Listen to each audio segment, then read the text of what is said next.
Hey team, here's our pour from yesterday. We had a great little day. We had 3 cubic meters of concrete to pour in this beautiful shady little garden area. And we were chatting with the crew and the team yesterday, and we said, well, wouldn't it be nice if we just had 3 or 4 of these to do a week? You could just prep one and pour the other, and life would be easy. Life would be grand. There would be no stress. But alas, no risk and no reward. The jobs get bigger. You need more tools. You need more guys. All that extra money goes right back into the company, and all of a sudden you're doing massive jobs and you got no time for these little guys. So we definitely enjoyed our time on this little shady, fun little stamp patio. It reminded me of when I first started, and this was a big job for me at one time. Anyway, so we're cruising along here. We decided to do our little spin float finish, or random float finish, or sweat finish, as many guys have commented.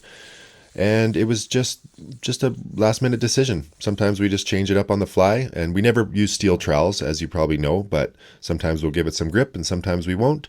We knew we were going to get lots of good stamp impression over this, and that takes a lot of that texture away. So any texture that remains is just going to look like part of the wood.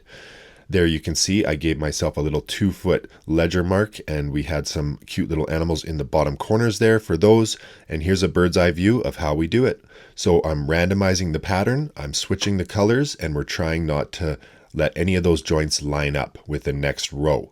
It's okay if they kind of connect a row or two down the line, but we're just trying to minimize that as much as possible and keep it random and staggered.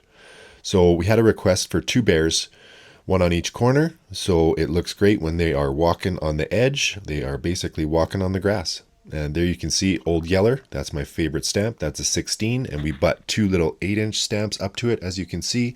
And we're just trying to randomize it, guys. We're just making it look like if you took apart a barn and you put the lumber on the floor, these are the pieces that you pulled off the wall and set it down. So every job is different, and yeah, it's always good to be random. Looking good. So we are back here for some cuts and some color today. I will keep you in the loop.